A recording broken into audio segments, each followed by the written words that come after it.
sekularisme. Bisa-misakan, jadi dikatakan kalau di masjid nggak usah bawa-bawa politik, ya. Kalau ngurusi partai nggak usah bawa-bawa agama. Nah, itu maksudnya. Mereka bekerja di dalam bidang itu. Tapi di Indonesia ini unik. Indonesia ini orang-orang sekuler di setiap harinya, orang-orang sekuler itu pejuang-pejuang sekularisme pada setiap harinya. Begitu ada pemilihan presiden, ada pemilihan gubernur, ya, dan kepala daerah, gitu ya. Semula dikatakan pisahkan antara agama dengan politik, tapi begitu ada pemilihan-pemilihan itu, pemilu-pemilu itu, yang laki-laki pakai sarung, pakai taku, ya, calon-calon itu, yang perempuan yang selama hidupnya pernah pakai jilbab tiba-tiba pakai kerudung, bisa umroh juga dengan uang politik kan gitu ya. Nah, ini itulah Indonesia, itulah Indonesia. Jadi sekulernya enggak sekaligus 100%, tapi sekulernya kalau ada maunya, gitu ya. Dan kalau ada maunya jadi muslim yang baik atau muslimah yang baik kalau ada mau, itu sekularisme. Nah, pluralisme yang lain adalah bisa dikatakan sinkretisme, upaya penyatuan ajaran agama-agama yang ada di dunia. Dulu di Mesir itu ada seorang tokoh namanya Jamaluddin Al-Afghani, ya, itu kan tokoh pluralisme atau sinkretisme. Apa itu? Penyatuan agama-agama dunia.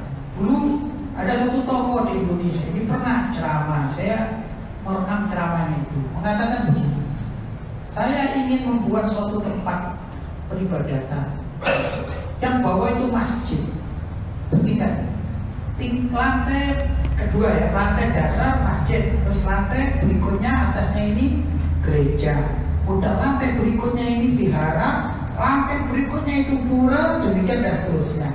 Sehingga ada orang mau ibadah itu menuju satu pintu, yaitu pintu yang ada di masjid, kemudian pintu di dalam. Itu namanya upaya pluralisme agama atau sinkretisme agama, mencampur adukkan ajaran-ajaran agama. Ini jelas, saya yakin. Pertama, kalau Islam, kita ini agama Islam, kita tidak mau kan? Ya, kalau misalnya sholat Jumat itu yang isi, misalnya dari tokoh Hindu ngisi sholat Jumat, khutbahnya, mau nggak kita? Kan tidak mau, atau pendeta, kan tidak mau kita ya. Kita juga kalau acara itu seperti misa di gereja, apa mau tanpa pendeta yang ngisi kiai atau pendeta Hindu, Buddha, pasti tidak mau, ya sendiri-sendiri. Dan itu tidak menjadi masalah, karena kalau kita selagi kita ini berada pada koridor agama yang kita anut, bukan juga dengan agama yang lain, itu berjalan sendiri-sendiri, ya aman-aman saja. Kan begitu. Justru yang menjadikan kadang-kadang pertengkaran itu harus dipaksa-paksa. Saya sering mencontohkan begini: dunia ini selagi kutub utara masih di utara dan kutub selatan masih di selatan, ya aman-aman saja. Yang gak aman itu kalau ada ahli ingin menyatukan bahwa kutub utara harus menempel pada kutub selatan, akhirnya ditekan-tekan meledos dunianya. Itu jadi sah. Itu gambaran paling mudah kan gitu. Kalau tetap pada koridor yang sudah ada, yang utara di utara, yang selatan di selatan, ya aman-aman saja. Itu. Jadi pluralisme sama apa? Sekularisme. Kemudian liberalisme. Sedangkan liberalisme itu dari kata-kata liberal atau hurriyah. Hurriyah adalah kebebasan, kebebasan untuk berpikir, kebebasan untuk menganut segala sesuatu atau keyakinan dianggap bebas. Dan juga kebebasan dianggap bebas dari aturan-aturan baku. Jadi orang-orang liberal itu tidak mau diatur sebenarnya, bebas, maunya bebas, liberal, merdeka. Tapi merdeka dalam konsep mereka. Contoh, seorang pedagang yang liberal pasti tidak mau diatur oleh suatu komunitas perdagangan.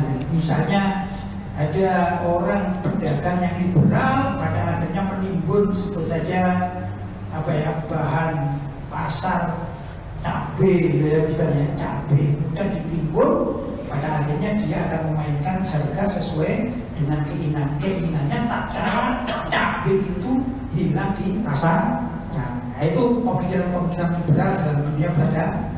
Maunya sendirilah gitu ya.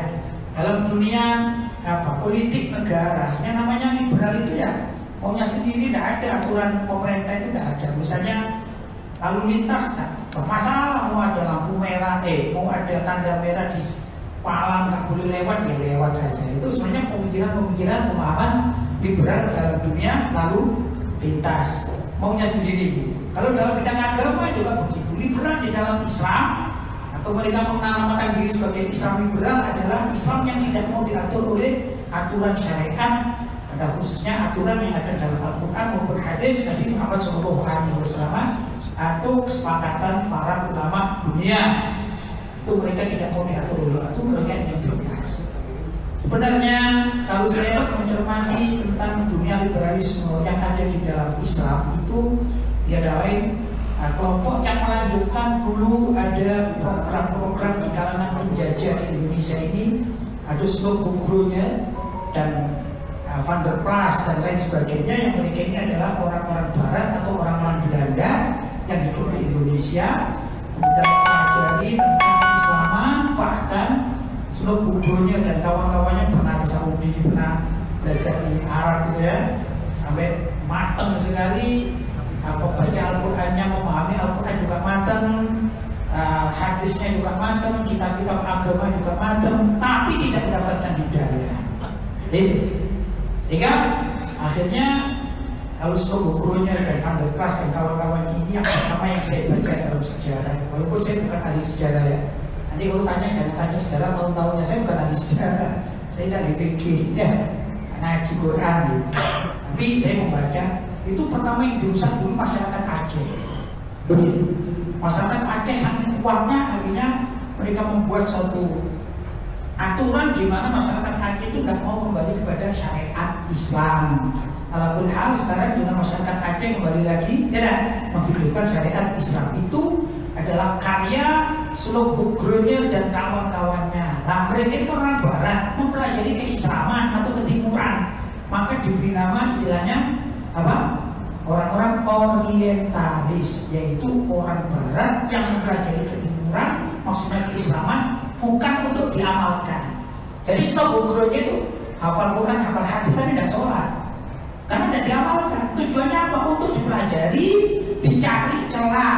Mungkin dalam pandangan mereka ini, mungkin di dalam Islam ada celah yang bisa dihancurkan, maka akan dihancurkan. Begitu. Nah, ini dilanjutkan oleh penerus kelompok orientalis, yaitu orang-orang liberal Indonesia. Dulu diawali oleh seorang tokoh yang cukup kuat di zaman itu adalah Nurholis Majid. Ya, Nurholis Majid. Mungkin saya katakan Nurholis Majid dari kawan-kawan Muhammadiyah begitu barangkali ya. Tapi kemudian disokong juga oleh Gus Dur dari kelompok NU. Sekarang disokong lagi oleh Pak Said Akil dengan kawan-kawannya juga dari NU. Muhammadiyah juga ada kan gitu. Pak Syafi'i Ma'arif misalnya lebih aktif di dunia liberalis dan lain sebagainya. Jadi Indonesia ini banyak tokoh-tokoh Islam yang cara berpikirnya itu mengikuti kaum orientalis. Akhirnya pemuda-pemuda ini jadi ikut. Nah, akhir-akhir kalau namanya sudah mendekati Natalan itu, yang dari pondok pesantren juga ada ya. Di anak muda-muda juga ada apa itu? Sumbangsi Rebana. Yang sana misa gereja, yang sini Rebanahan. Kemarin juga saya dapat video gitu ya. Video ada kelompok Rebana atau kelompok sholawatan yang kolaborasi dengan orang Hindu Buddha dengan tari-tariannya ya. Itu begitu. Ini adalah akibat dari pemikiran-pemikiran liberal yang dulunya dibidangi oleh kaum orientalis, sehingga dilanjutkan dengan orang-orang sekarang yang sangat meresahkan bagi orang-orang, atau saya katakan saya sebagai masyarakat pesantren dan juga bapak-bapak sebagai masyarakat masjid-masjid ya, dengan kajian-kajian keislaman. Ini kita menjadi resah karena ada kelompok-kelompok liberal yang menurut kita adalah perusak akidah umat Islam. Nah, itu sudah dicetuskan fatwa haram mengikuti 3 aliran, yaitu liberalisme, pluralisme, dan sekularisme, yang dicetuskan oleh Majelis Ulama Indonesia sekitar tahun 2005. Itu fatwanya keluar haram dan kelompok-kelompok ini adalah kelompok sesat. Begitu. Jadi kita berafiliasi kepada fatwa MUI, tapi MUI yang lama ya, MUI waktu itu ya. Ya, alhamdulillah masih bersih dengan kita sama, sehingga kita bisa menjadikan pegangan itu. Ini bapak-bapak dan ibu-ibu yang dirahmati Allah, sebenarnya inti dari permasalahan adalah di Indonesia ini sudah banyak orang-orang yang mengikuti budaya-budaya dan pemikiran-pemikiran Barat.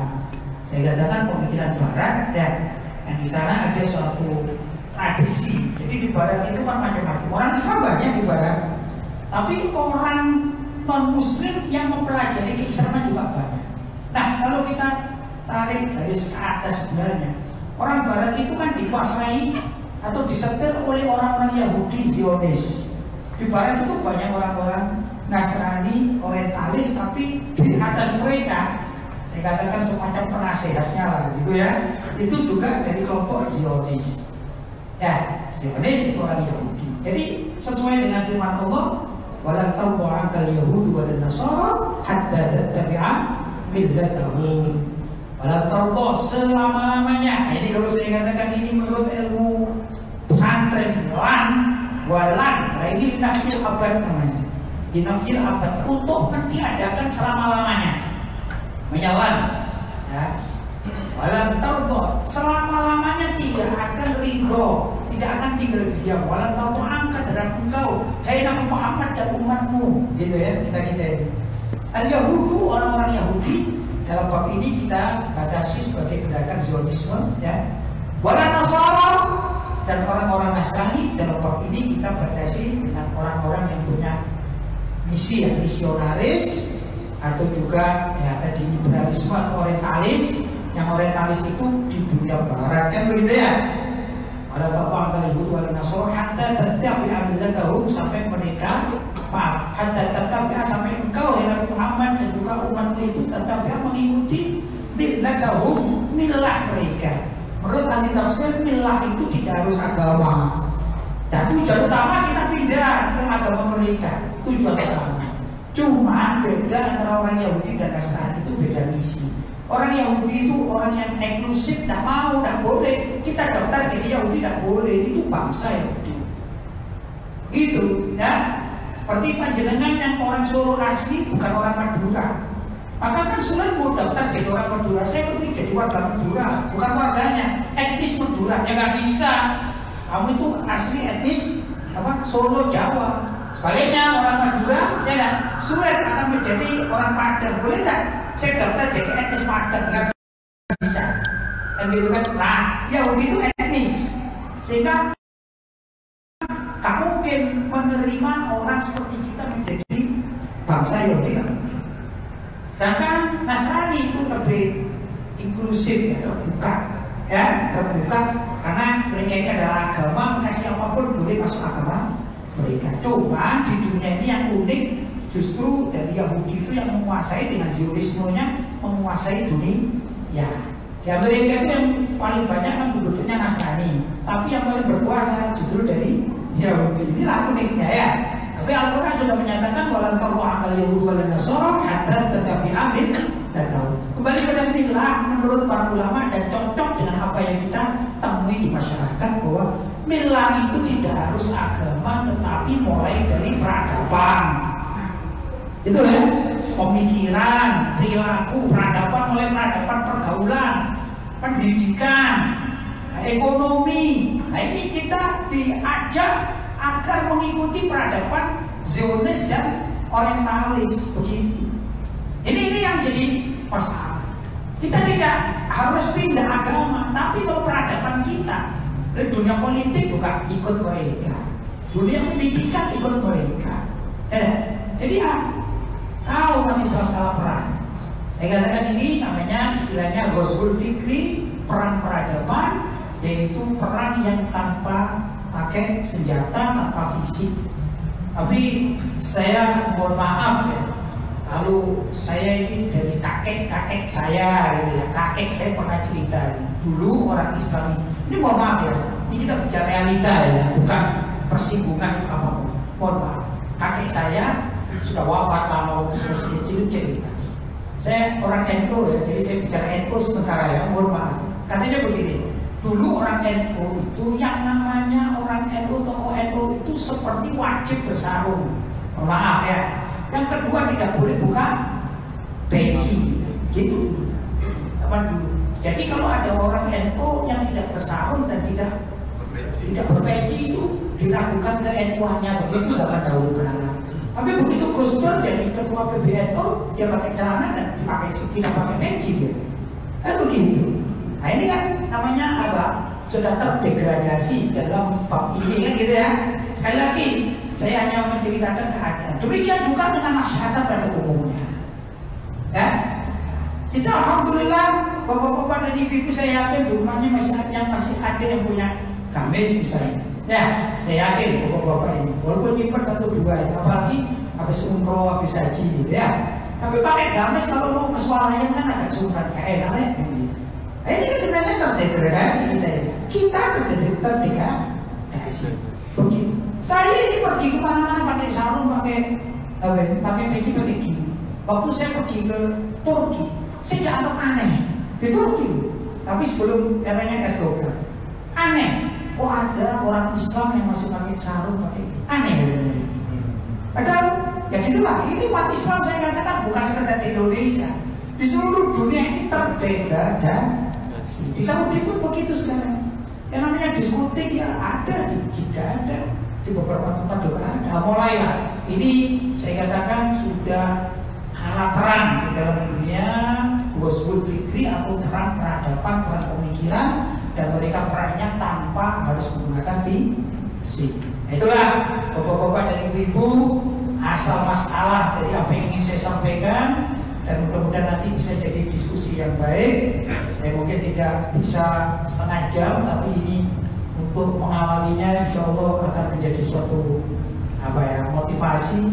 Kita ini ibarat kita sakit, kita garuk diri kita sendiri ya. Kalau nggak tepat garuknya ya nggak lega. Kalau digaruk tepat pada yang sakit, yang gagal kan lega.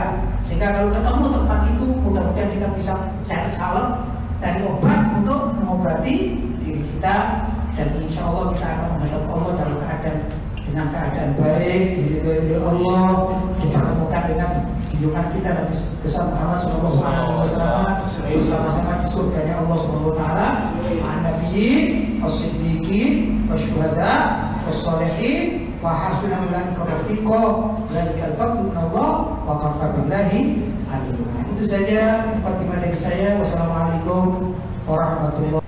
Tadi prajurit atau pejuang peperangan pemikiran itu, apa yang bisa kita lakukan, dan sebenarnya nanti akhir dari perjuangan kita dalam perang pemikiran ini, kemenangannya bentuknya seperti apa gitu, yang mungkin bisa menjadi mimpi bagi kami ke depannya gitu. Itu sih singkat. Satu-satu aja ya, langsung ya. Ini mimpi anak muda gitu ya. Alhamdulillah masih ada yang mimpi ya. Kalau ada yang mimpi itu berarti ada kemungkinan terjadi. Itu harapan saya. Amin. Sekali lagi bapak-bapak dan ibu-ibu, kalau saya bicara NU jangan dianggap saya ini fanatisme buta, bukan ya. Cuman saya kan hidup di kalangan Nahdliyin kan gitu, dan saya tidak hidup di kalangan kawan-kawan Muhammadiyah, sehingga saya tidak tahu adik ayah itu Muhammadiyah, cuma kawan saya Muhammadiyah banyak. Gitu aja ya. Mohon maaf ya.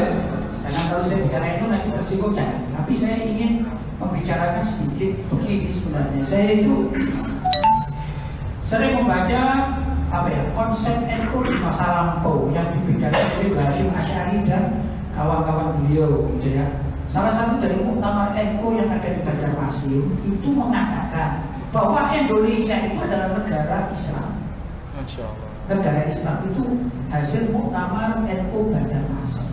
Tahun begitu ada, saya punya tahun di tulisan tahun 36 ya, sekitar 36. Saya ada bukunya, ada dicari ada, tapi jangan minta saya ya. Saya bukan ahli sejarah, orang terangan, saya bukan ahli sejarah. Cuman kan membaca sesuai dengan apa yang ingin saya sampaikan, suka yang diinginkan oleh kawan-kawan remaja ini. Kita tidak harus hari sejarah. Jadi di NU itu dulu di Muktamar Banjarmasin, nanti bisa di Google mungkin ada Muktamar Banjarmasin, bahwa Indonesia itu dihukumi sebagai negara Islam, ya, atau Darul Islam, bukan Darussalam. Kalau Darussalam itu bisa dikatakan simbol atas perdamaian, tapi kalau Darul Islam itu memang negara Islam. Kenapa? Karena sebelum ada penjajah Belanda, Indonesia pernah dikuasai oleh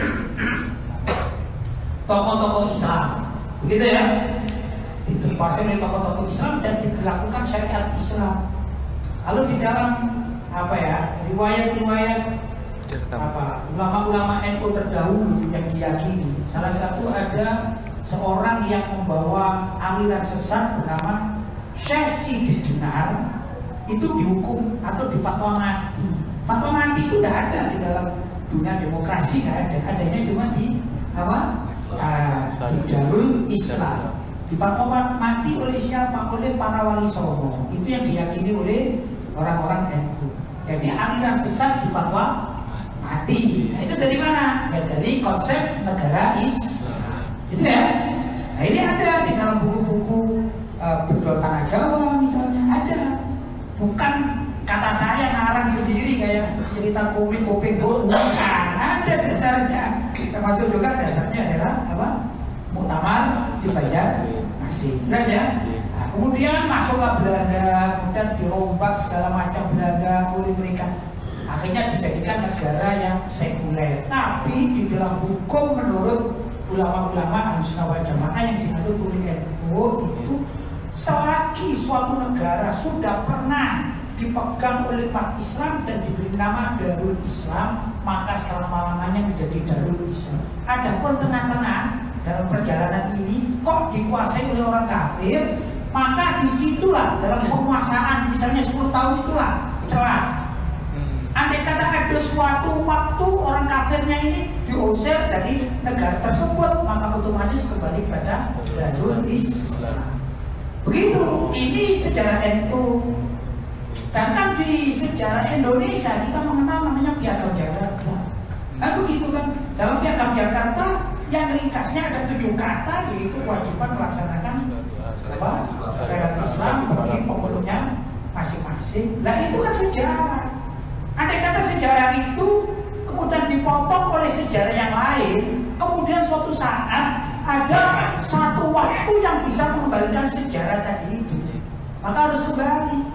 Jadi ada 2 kalau saya. Mudah-mudahan di konsep Muhammadiyah pun seperti ini. Saya tidak tahu, mohon maaf ya. Mungkin kawan-kawan ada yang Muhammadiyah, saya tidak tahu karena tidak mempelajarinya. Tapi paling tidak dalam bab ini sudah ada 2 sejarah. Sejarah NU sama sejarah Piagam Jakarta. Kan kuat. Begitu. Ini maka kawan-kawan sekarang yang menggaungkan NKRI bersyariah itu berdasarkan sejarah, bukan karang-karangan sekarang, bukan. Kita kembali ingin kepada masa yang lampau yang memang itu dasar dari didirikan, dasar dari kemasyarakatan warga Muslim Indonesia. Itulah konsep yang perlu digali, gitu.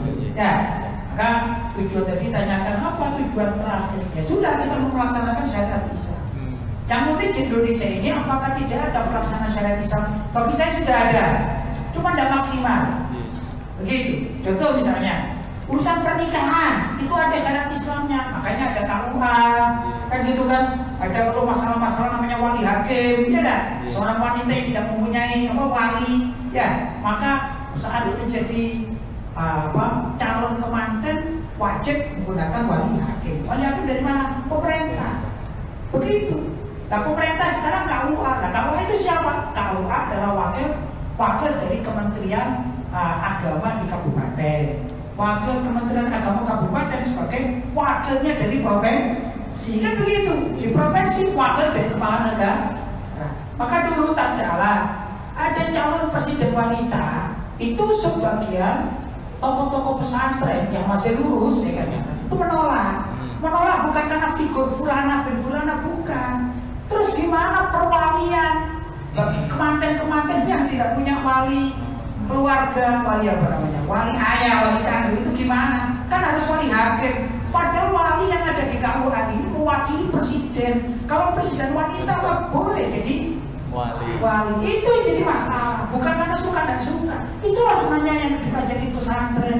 Tapi pesantren-pesantren yang benar-benar lurus, yang benar-benar mempelajari apa ya, mengiyakan fikih, ya, fikih yang dipelajari benar-benar dan diterapkan di masyarakat. Begitu sebenarnya. Jelas ya?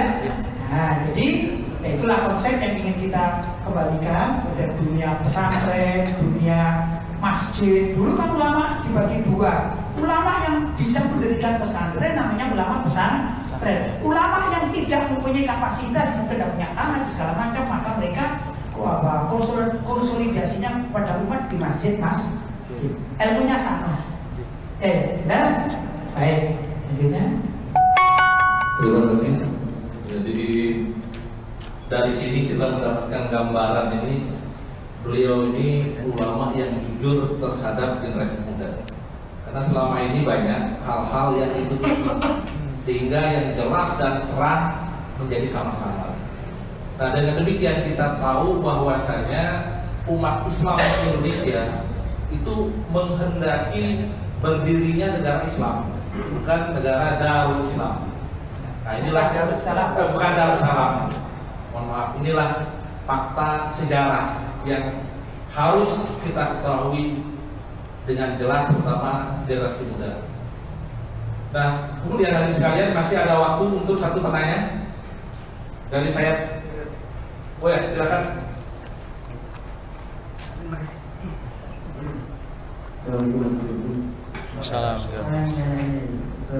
NKRI harga mati bagaimana? Oh, NKRI harga mati ya. Dalam persepsi saya, dalam persepsi siapa sebenarnya? Saya, ya bagi saya memang NKRI itu harga mati. Jangan diambil Belanda, jangan diambil Cina. Kalau udah belum masuk, kayaknya aja perang sama Belanda. Kalau saya gitu, kalau ada Cina masuk perang sama Cina, ada Inggris masuk ke sini mau merebut, ya perang sama itu. NKRI harga mati dalam artian secara keseluruhan. Tapi isi NKRI adalah umat Islam, mayoritas umat Islam. Kita harus umat Islam di Indonesia itu lurus semuanya. Kalau bisa 90% lurus, biar aja yang bengkok-bengkok 10% lagi. Cuma masalahnya sekarang kan enggak, kan gitu. Yang lurus, justru yang sedikit malah dimusuhin kan gitu. Kalau saya mengatakan NKRI harga mati itu jangan dijual. Sekarang NKRI itu kan dijual, Cina beli, tol dikasih, itu kan harga mati, Bang. Sudah laku. Wah, sudah laku kan gitu ya. Nah ini kan prihatin Pak, NKRI kita ini prihatin. Udah, yang namanya kekayaan alam itu dicokok oleh siapa saja. Amerika mencokok Freeport, ya, Cina mencokok, ini mencokok. Bahkan ada juga yang saya kemarin baca, tidak tahu negara Arab pun ada yang menginginkan punya investasi di Indonesia, begitu ya. Jadi kalau diberikan saja, bukan saya kan juga berarti negara kita nggak berdaulat. Cuman jargonnya saja harga mati. Mestinya namanya harga mati itu berdaulat. Kalau ada kita mempunyai wilayah kelautan, misalnya dijaga. Jangan ada orang Korea mengambil ikan satu pun di wilayah kita, tembak misalnya begitu. Itu namanya harga mati berdaulat. Kenyataannya ada begitu. Nah, ini yang prihatin ini, ya dah. Saya berharap Bapak jadi presiden lah. Ini kerja sama-sama saya ya. Jadi kita ingin berdaulat, negara kita berdaulat seperti namanya. Ya, zaman kemerdekaan itu masih berdaulat kita ya, kita bisa belajar, itu harga mati dalam pemahaman saya. Tapi dalam artian isi konten Indonesia yang harga mati itu adalah konten mayoritas siapa sih yang menduduk Indonesia? Ya Islam. Loh, kalau Islam punya apa? Ya punya aturan lain, kan gitu kan? Apa aturan lainnya dalam Islam? Fokusnya Al-Quran, hadis dan juga pendapat para ulama. Itu diadopsi mestinya. Saya sebagai, kembali lagi mohon maaf, saya sebagai orang pesantren, saya sebagai orang NU, saya itu mengaji. Mengaji begini salah satu contoh. Ini semuanya walaupun bukan orang NU saya yakin sepakat. Hukum orang mencuri pada batas tertentu adalah potong tangan. Jelas ya? Ya. Saya kepingin itu dalam kitab-kitab NU yang dipelajari oleh ulama-ulama kiai-kiai NU di pesantren yang mengatakan orang dari kitab kecil bahwa orang mencuri itu dipotong tangan. Itu begitu kan? Ya, bukan di penjara, nggak ada, dipotong tangan. Itu saya inginkan ada misalnya kita Fathul Qorib, misalnya lagi Anatu Tolibin misalnya, itu kitabnya besar. Itu diadopsi oleh negara, sehingga yang namanya peraturan negara itu mengadopsi dari kitab pesantren. Kan bagus Pak, masa dibaca toh? Kapan dilaksanakan? Itu contoh begitu. Yang dimaksudkan kontennya tidak mati Pak. Negaranya itu harga Pak. Kontennya kita hidupkan dengan aturan syariat. Saya katakan lagi bahwa di Indonesia itu setengah-setengah melaksanakan syariat Islam setengah-setengah. Contoh misalnya begini, kita menemukan di dalam ayat Al-Quran Bismillahirrahmanirrahim, kutiba alaikumusiyam kama kutiba alatina min qablikum la'allakum tattaqun. Ini saya tidak membahasnya, nanti terlalu panjang ya. Kalimat kutiba alaikumusiyam, kita semua menerjemahkan diwajibkan atas diri kalian untuk berpuasa dalam kutip Ramadan, betul? Ya. Maka menjelang Ramadan semua masyarakat mulai dari pemerintahan pusat sampai dari masyarakat bahkan tukang becak pun itu ikut meramaikan iklan-iklan selamat ahlan wa sahlan ya Ramadan, ya dah? Kan gitu kan? Gara-gara ayat apa? Kutiba alaikumusiyam. Kutiba alaikumusiyam tidak tiba. Namanya gramatikalnya itu. Berarti kutiba itu diwajibkan. Semuanya ahli wasallam ya Allah, termasuk juga dari masyarakat, dari masjid, dari pesantren, dari pemerintah itu pergi ke Ru'yatul Hilal, luar biasa, sepakat Pak itu ya.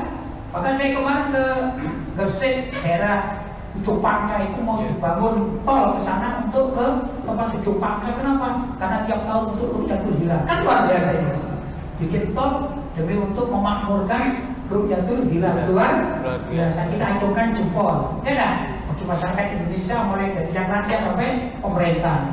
Terima kasih, betul ya? Jadi ucapkan terima kasih.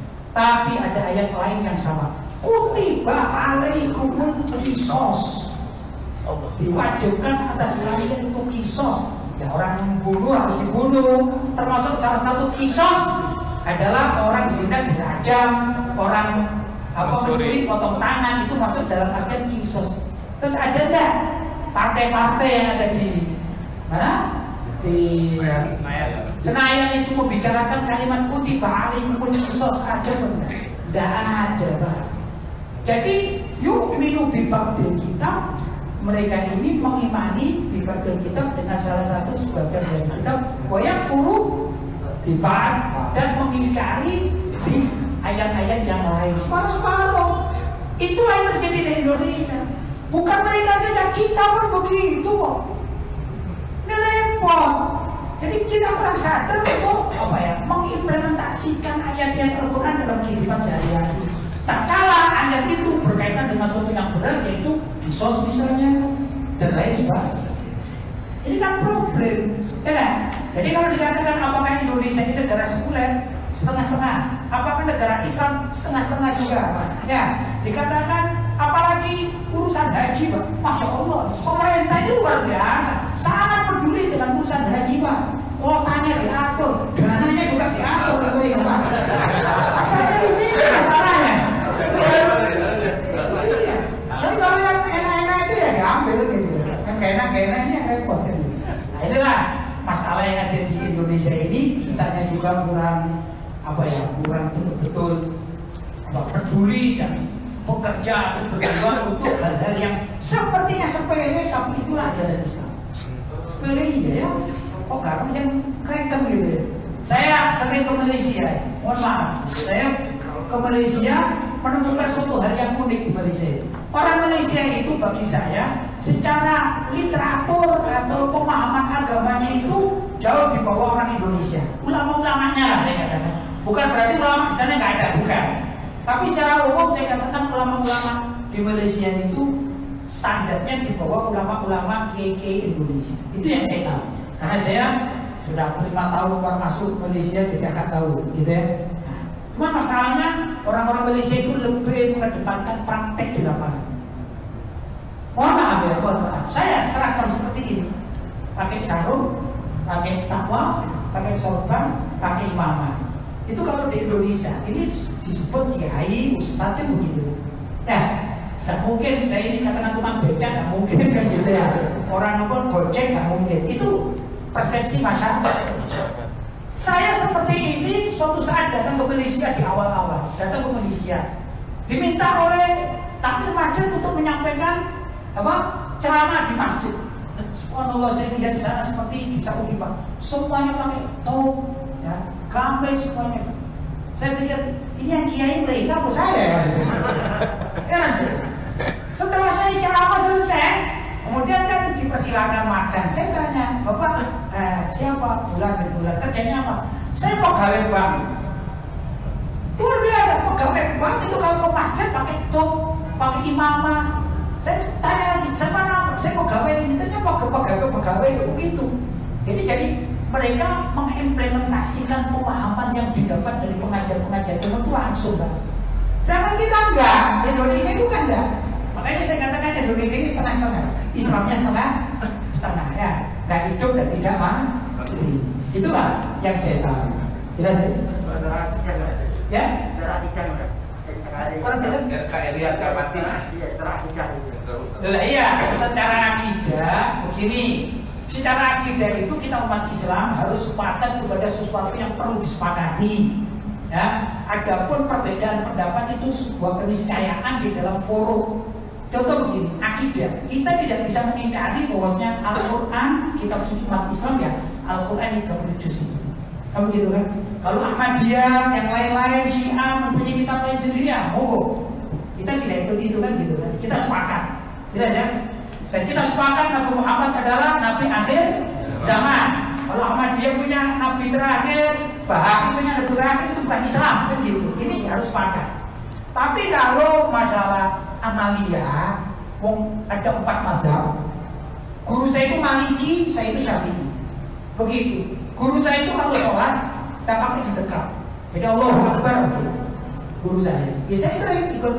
Nah, saya pakai makmumnya ya Allahu Akbar, pakai sedekah sebagai mazhab Syafi'i. Tidak masalah. Itu perbedaan pendapat. Itu namanya furu', cabang-cabang agama. Mazhab Syafi'i mewajibkan bacaan Bismillahirrahmanirrahim dalam setiap sholat. Jadi kalau imam itu harus begitu. Saya mengimami misalnya maghrib ya, Allahu Akbar gitu ya, terus Bismillahirrahmanirrahim, Alhamdulillahirabbil alamin. Guru saya tidak. Guru di Mekah tidak, karena beliau mazhab Maliki. Jadi Allahu Akbar, Alhamdulillahirabbil alamin. Apakah saya batal bermakmum kepada guru saya? Tidak, karena beliau mengikuti mazhab Maliki yang memang tidak mewajibkan. Saya mengikuti mazhab Syafi'i yang mewajibkan. Tidak ada masalah. Begitu, ini namanya guru. Iya. Tapi Rasul seperti tadi, Allah itu apa ya? Esa atau berbilang? Esa itu wajib kita. Ya. Kemudian apa lagi? Sholat 5 waktu itu wajib apa sunnah? Ya wajib. Itu namanya masalah-masalah akidah yang kita tidak boleh berbeda pendapat. Jelas ya?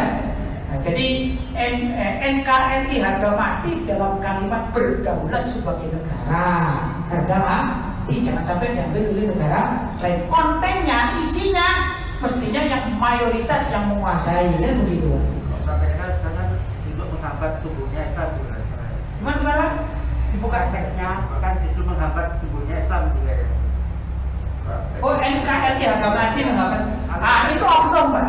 Kalau saya mengatakan oknum-oknum yang tidak paham terhadap kalimat NKRI harga mati, akhirnya keislaman dipenggal, itu adalah oknum yang salah di dalam menerjemahkan. Kalau saya katakan andai kata itu terdiri atau terjadi kawan-kawan dari kawan-kawan NU, itu adalah kawan-kawan NU yang tidak tahu konsep ke-NU-an yang dibangun oleh Hasyim Asy'ari di dalam banyak-banyak muktamar. Ya. Jadi salah kalau mengatakan NKRI harga mati, kemudian kita tidak boleh menerapkan syariat Islam, itu kalimat yang salah. Begitu. Jadi banyak ya. Kalau kita katakan bahwasanya oknum-oknum di masyarakat ini ya macam-macam. Orang masjid, saya katakan orang masjid yang datang ke masjid, apakah nggak ada malingnya? Ada lah. Kok yang kehilangan sandal ya dia satu dua kan mereka ada malingnya. Tapi apakah jamaah masjid itu maling? Enggak. Itu oknum. Jelas ya? Itu oknum. Pernah nggak Bapak kehilangan sandal di masjid dalam satu kehidupan Bapak itu? Berarti di masjid itu kan ada malingnya. Bukan berarti jamaah masjid itu maling semua, bukan. Tapi dari sekian banyak jamaah masjid itu ada namanya oknum maling, sukanya mencuri sandal. Ya, begitu. Jelas ya? Baik. Oke, terima kasih. Ternyata waktunya sudah habis. Oke, untuk menghormati Ibu.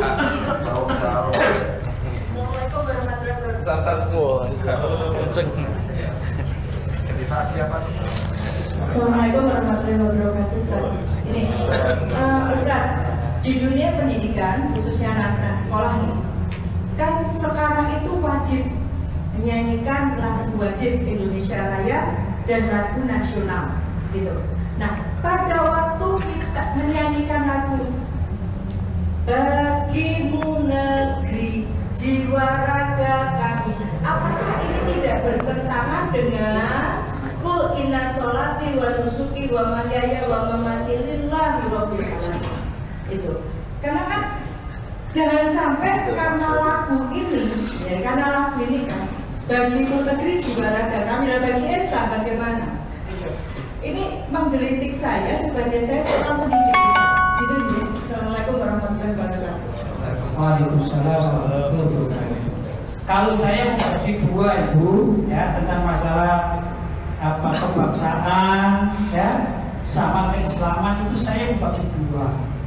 Pertama, kita itu boleh berkonsep kebangsaan itu boleh Ibu, itu sesuatu yang mudah. Dan itu dilakukan oleh imam-imam kita zaman dahulu kala, ulama-ulama salaf. Mereka juga hidup di bawah pemerintahan atau daulah-daulah yang ada sultannya. Mereka juga mempunyai kewajiban-kewajiban semacam itu, sehingga di dunia ini ada lagu-lagu negara-negara selain Indonesia. Ya, nah, itu adalah suatu suatu ekspresi mencintai negara. Ya. Cuman bukan harus di dalam arti mengalahkan akidah dan begitu. Jelas ya? Saya contoh ini, mohon maaf, saya punya istri, ya, yang saya itu cinta istri pasti adalah cinta dohiron wa batinan dan begitu. Betul Bu? Kalau saya ketemu ibu siapa? Saya pulang, Masya Allah ibu saya mencintai ibu karena ibu berjuang. Terus apakah istri saya harus cemburu? Kan tidak. Karena saya tahu, saya tidak pernah menyentuh ibu, ketemu baru sekali. Berarti apa? Saya bisa membawakan satu kata-kata mencintai saudara saya dalam konsep ini ya persaudaraan. Kan begitu. Saya ketemu Mas Agung. Mas Agung, Mas, Masya Allah sampean itu di Muslim United itu luar biasa. Saya mencintai sampean. Apakah berarti saya LGBT? Itulah.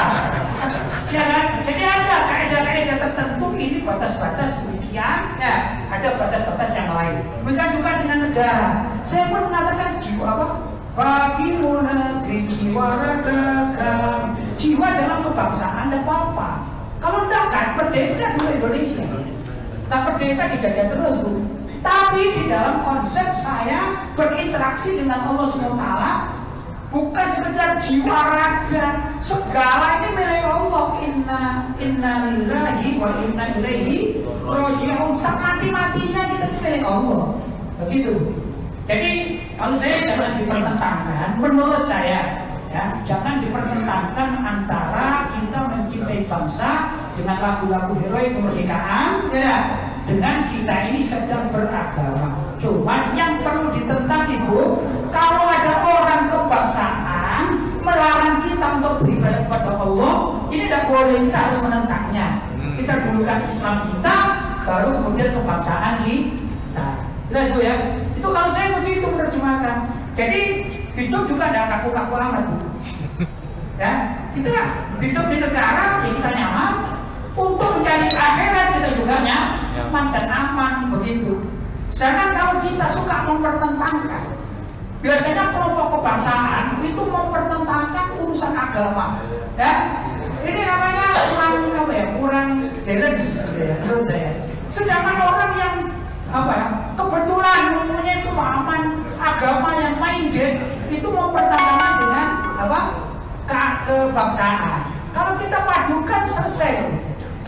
Kalau kita bisa memadukannya selesai. Selama ini kita hidup di Indonesia kan gitu, kebangsaan jalan, keagamaan juga jalan. Dan kalau kebangsaan itu diganggu oleh orang non Indonesia, kita wajib bangkit bersama. Ya kan itu perang itu, ya. Tatkala Islam ini disingkirkan atau dimarginalkan oleh orang-orang yang Islamofobia, kita harus perang juga.